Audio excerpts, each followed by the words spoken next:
Olá! Bom, hoje nós terminamos o capítulo 29, tá?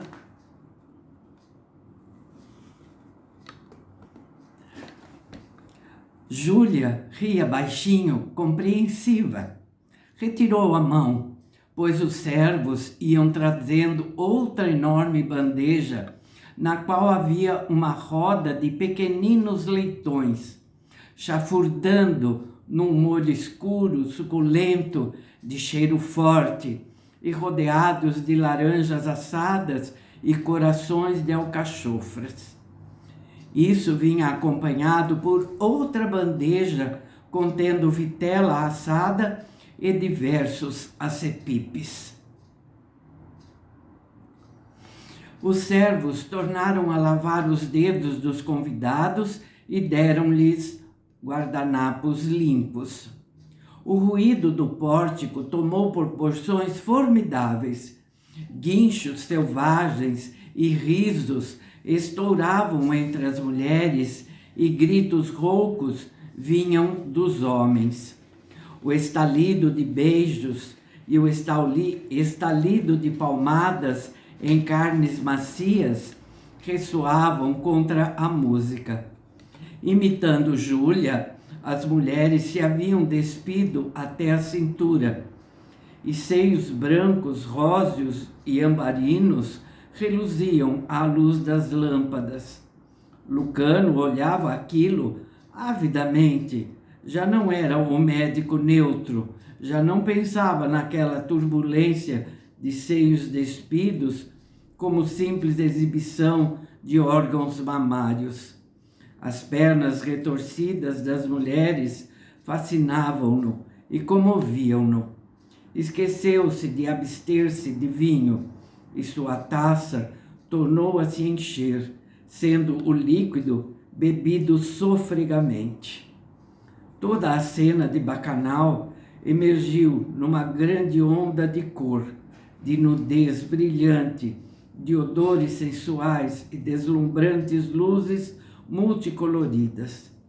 Parecia-lhe que as colunas do pórtico irradiavam luz lunar que lhes fosse própria, como que iluminadas internamente, e que as estátuas da entrada das grutas tinham vida e faziam-lhe sinais, somente a ele, em gestos libertinos e obscenos. Teve um sobressalto.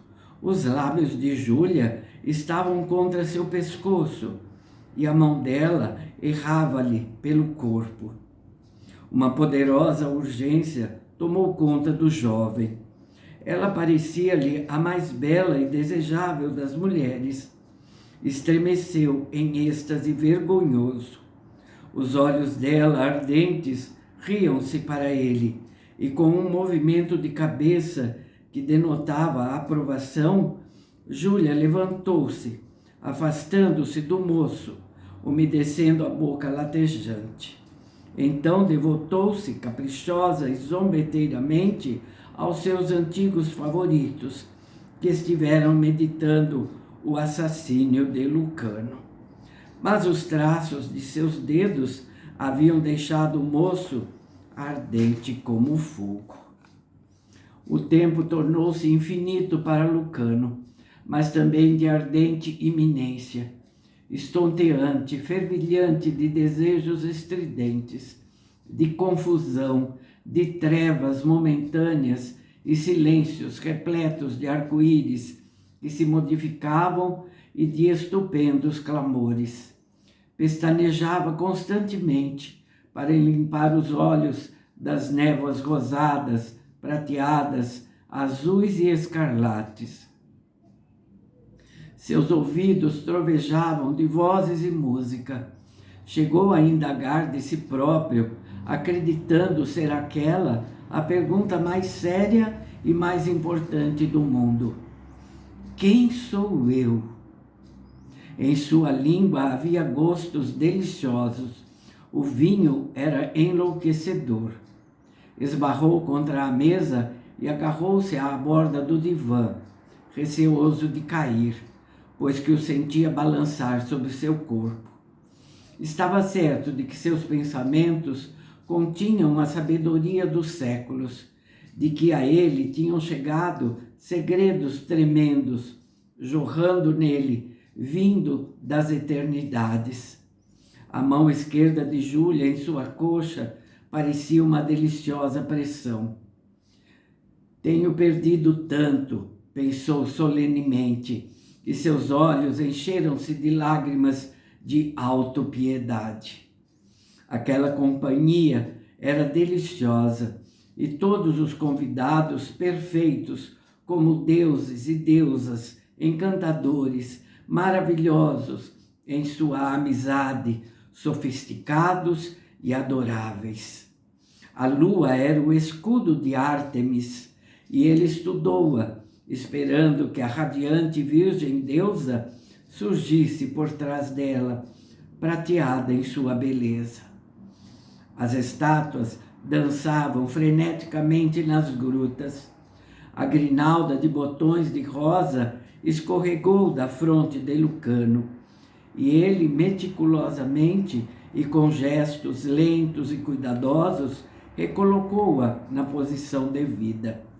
Havia uma razão qualquer que fazia aquilo parecer absolutamente necessário. Com certeza não estou bêbado, disse ele consigo mesmo, severamente. É que jamais soube o que é viver. Havia lágrimas em seus olhos, novamente, e ele soluçava pelo seu eu antigo, despojado. Pés e mãos estavam dormentes, mas o corpo latejava. Não pensava em Rúbria nem em Sara, mas a imagem difusa de ambas permanecia como espectros destituídos de faces, aumentando sua presente e ofuscada animação. Seus membros espalharam-se. Eternidade de tempo passou em pensamentos imensuráveis, em conversação. Lucano voltou a si, muito rapidamente, para descobrir que estava conversando bastante jubilosamente, em feliz entusiasmo, com uma dama a seu lado. E aparentemente tal conversa já durava havia algum tempo. Mas o que dissera à mulher, então enseguecedor enlevo? Não sabia. Sacudiu a cabeça como que perplexo, e ela murmurou: Tu falas arrebatadoramente. Continua. Lucano tornou a sacudir a cabeça e houve outro hiato brilhante. Ainda assim, todos os seus sentidos pareciam iluminados, aumentados, e ele retirou-se consigo mesmo durante algum tempo para refletir jubilosamente sobre aquilo. Estava excessivamente bêbado. Os escravos levaram para fora uma ampla plataforma de madeira e colocaram-na sobre o relvado, junto do pórtico. Atiraram pétalas de rosas sobre os convidados e vaporizaram o ar tépido com perfume. A lua pareceu aproximar-se, até dar a impressão de que poderia ser tocada com a mão. Brisa estimulante levantou-se do jardim, e os topos dos ciprestes coroaram-se como espigas de fogo prateado. Apareceram dançarinos, lutadores, cantores, atores, mas quase ninguém prestou atenção ao espetáculo oferecido por eles, pois a maioria dos convidados ou estava ressonando ruidosamente, ou distraída com um vizinho, ou pestanejando estupidamente. Lucano, porém, observava os atletas, tentando vê-los através de uma névoa, e disse para a dama que havia seduzido com sua conversação: eles estão oferecendo uma demonstração pobre. Ores adormecera, mas Jacinto, que ouvira as palavras de Lucano, exclamou: eles não usam mágica, são homens honestos. Seus olhos faiscavam de raiva e ciúme. Lucano falou solenemente: eu poderia vencê-los a todos. E após algum trago, assentiu com a cabeça e repetiu com pesada ênfase: eu poderia vencê-los a todos. Júlia voltou-se para ele, beijou-lhe o ombro e murmurou: sim, eu sei, meu divino Apolo. Houve um clangor áspero de cornetas e as lâmpadas coloridas brilharam com resplandecência maior sobre a plataforma. Escravos atiraram rosas sobre ela. 5 jovens, as pernas e os pés cobertos de forma a se assemelharem aos pés e cascos caprinos de Pan, os lombos envolvidos em grinaldas de papoulas vermelhas, saltaram sobre a plataforma com gritos altos e delirantes. Mantinham flautas junto dos lábios e, acompanhados por outros músicos, encheram o ar com delgados silvos, quase enlouquecedores. Seus olhos selvagens e vivos dardejavam para um e outro lado, como libélulas, enquanto eles dançavam, saltavam e corcoveavam no ar. As flautas assaltavam os ouvidos, e mesmo os que ressonavam e dormitavam pesadamente, acordaram e tornaram-se interessados. Os jardins escuros formavam um cenário de fundo perfeito para aqueles jovens em sua dança sensual. Os cascos, armados de cravos, retiniam e sapateavam na plataforma. O suor corria deles e eles arquejavam, faziam círculos, empinavam-se, alteando os lombos rodeados de papoulas. Os gestos eram lascivos e tentadores. Os rostos de risos selvagens excitavam as paixões. A música e o trilo das flautas tornaram-se mais loucos, mais rápidos, mais exigentes. Um grupo de moças vestidas como ninfas, em trajes flutuantes e transparentes e coroadas de lírios, saltou sobre a plataforma, os braços direitos erguidos e mantendo véus muito tênues diante dos rostos bonitos. Com fingida modéstia, dançaram, os olhares tímidos e aparentemente inconscientes dos pãs que saltavam em derredor. Fugiam às mãos ávidas, cantando baixinho para si próprias. Os pãs se foram fazendo frenéticos e suas línguas vermelhas apareciam lambendo o ar.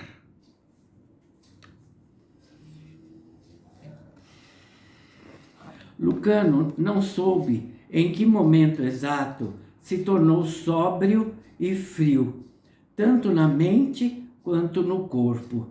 Olhou para os dançarinos com súbito nojo e repulsa. Desejava erguer-se e ir embora, e as têmporas latejavam.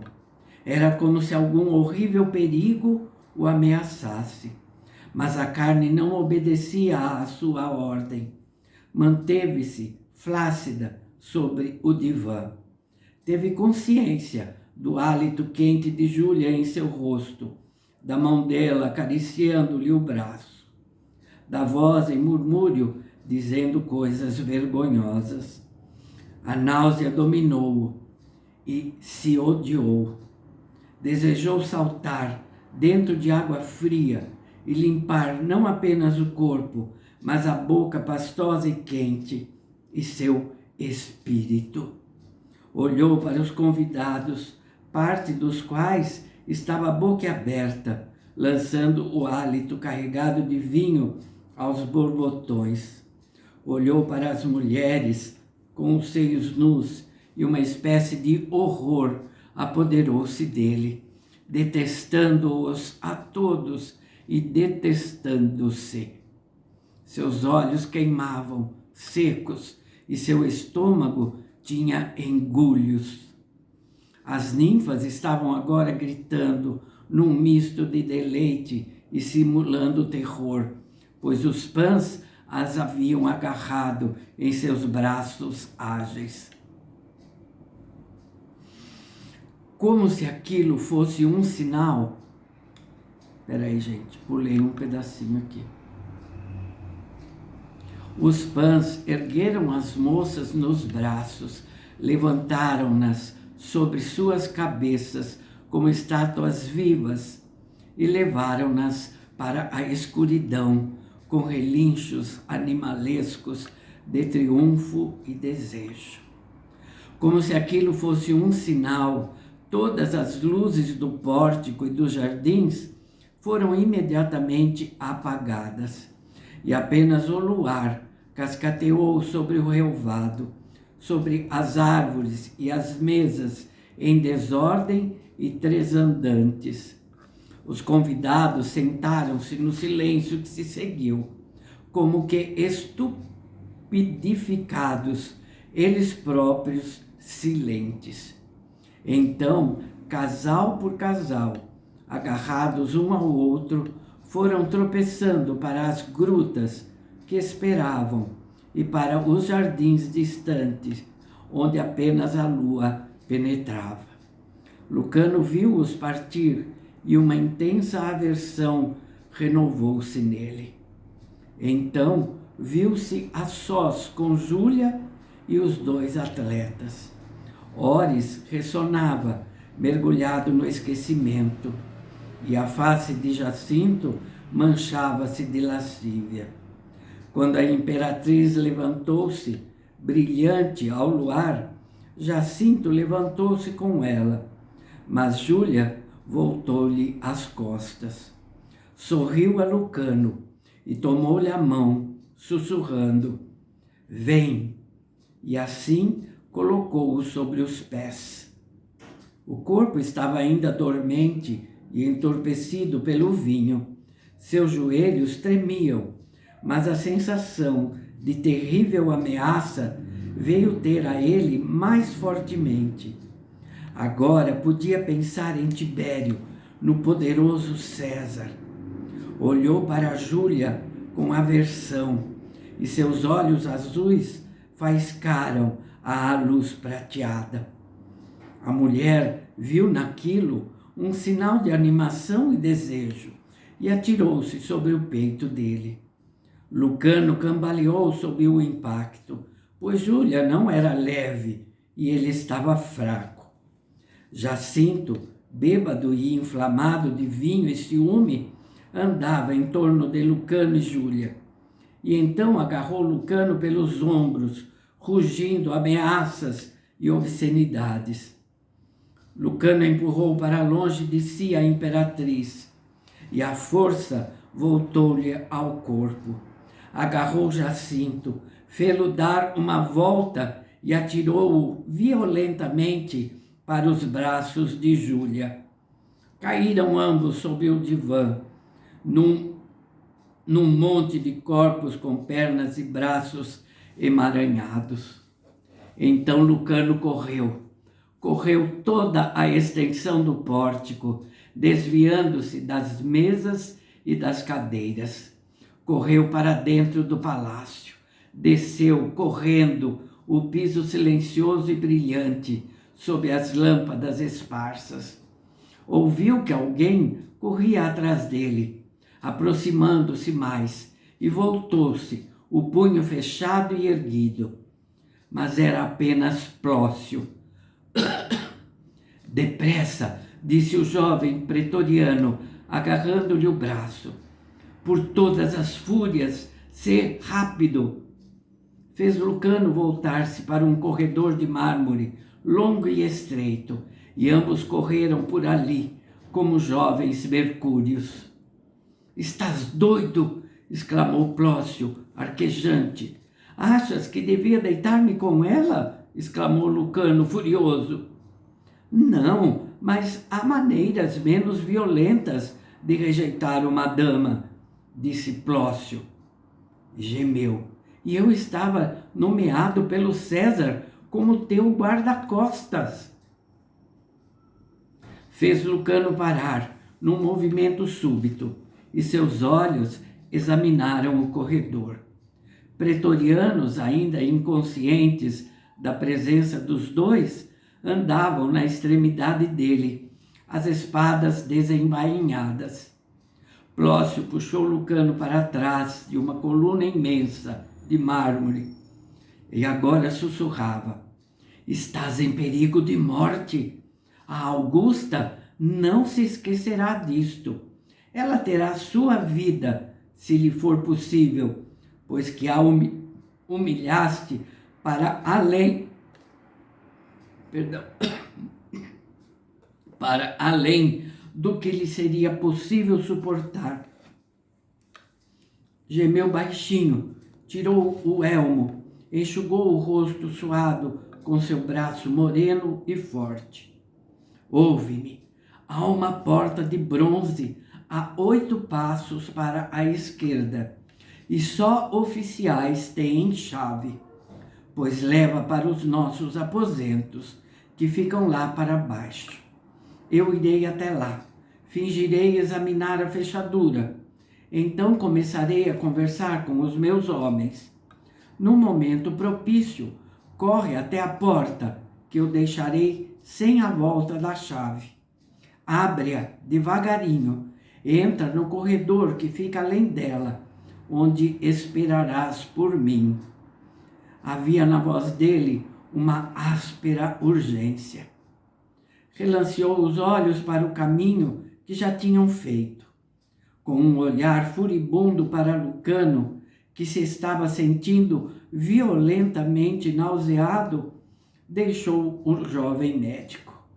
Desceu em passo militar até o vestíbulo, parou à porta, fingindo examiná-la. Depois continuou e foi ao encontro de seus homens, que pararam para saudá-lo. Arquejante com a náusea e com eructações azedas a subir-lhe pela garganta, Lucano espiou cuidadosamente por trás da coluna. Esperou até que Plócio tivesse manobrado os pretorianos, de forma que ficassem de costas para ele. Ouviu-lhes os fortes risos jovens, enquanto Plócio contava-lhes gracejos. Depois correu para a porta de bronze, abriu-a o mais caladamente possível e entrou correndo para o corredor frio e escuro que ficava adiante dela, fechando a porta atrás de si. Encostou-se na parede úmida de pedra, cruzou os braços com firmeza contra o ventre e fechou os olhos para evitar a dor latejante de sua cabeça. Uau! Que sufoco, hein? Meu Deus!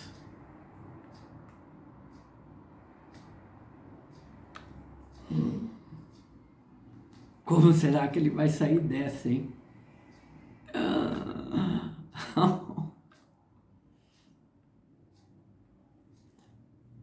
Vamos saber nos próximos, como fala lá nas novelas, nos próximos capítulos. Tá bom? É isso então. Espero vocês para a gente continuar aqui acompanhando as aventuras de Lucano. Tchauzinho. Oh, muito obrigada, viu, a vocês que estão aqui comigo acompanhando a leitura. Muito, muito, muito, muito obrigada.